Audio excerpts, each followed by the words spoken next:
Olá!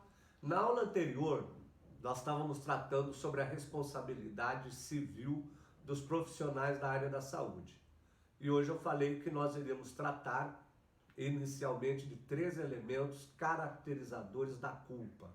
Numa ação judicial, todas as vezes que nós vamos falar sobre culpa do profissional da saúde no exercício da profissão, o advogado e a advogada devem caracterizar neste processo de dano moral e de dano material 3 elementos importantes, 3 elementos iniciais, que são a negligência, a imprudência e a imperícia.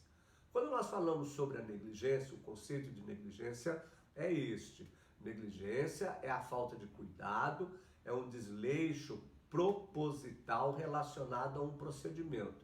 É uma omissão. Sabe o que tem que fazer, mas não faz. Por exemplo, o médico sabe que após a cirurgia tem que fazer a contagem de todo o material que foi empregado naquela cirurgia. Por exemplo, contagem de gás. Ele não faz. O médico esquece uma compressa no corpo do paciente após a cirurgia e esta compressa produz um efeito danoso, ou seja, uma infecção nesse paciente. Então, nós estamos diante da negligência.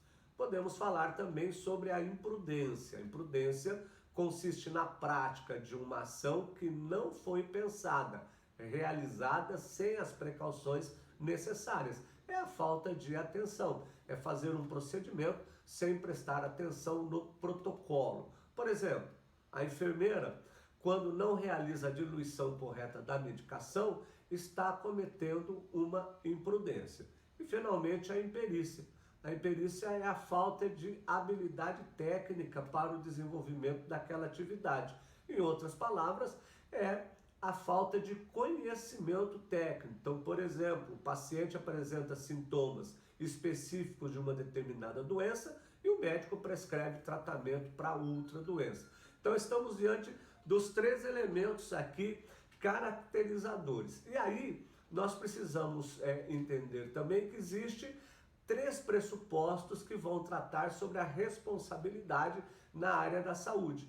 É a existência de uma ação, que pode ser comissiva ou omissiva, qualificada juridicamente, então é um ato ilícito. Você sabe que o ato ilícito é aquela ação que contraria um dever previsto no ordenamento jurídico, em outras palavras, é a transgressão da lei. Então, essa ação, a existência dessa ação pode ser comissiva ou omissiva. Comissiva quando pratica o ato, omissiva quando deixa de praticar o ato.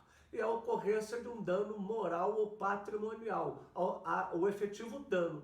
Então é causado, por exemplo, ao paciente quando existe aí um ato omissivo ou comissivo por parte do profissional da área da saúde. E este ato prejudica o paciente. E aí existe o nexo de causalidade. Deve haver um vínculo entre a ação e o dano. Por exemplo, o simples fato de um médico esquecer um corpo estranho no interior do paciente pode não gerar dano. Você vai dizer, ué, mas como assim? Não se esqueça que o esquecimento da gase precisa gerar um dano.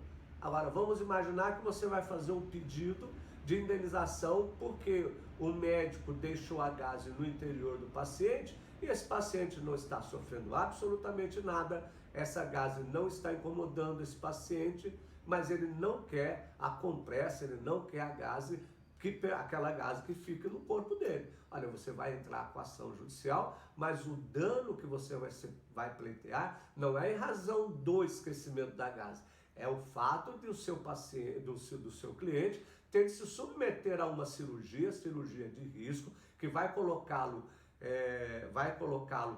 no risco iminente de vir a falecer. Então esse é o dano. Veja que você, ao ler o artigo 15 do Código Civil, está escrito lá que ninguém é obrigado a se submeter a um tratamento com risco de morte. Qualquer tratamento gera o risco de morte, ok? Grande abraço. Se você gostou da aula, dê um like, se inscreva lá no nosso vídeo, não se esqueça, quer aprender mais, venha fazer pós-graduação em Direito Médico da Saúde e pós-graduação em Direito do Consumidor aqui comigo no Legale. Grande abraço!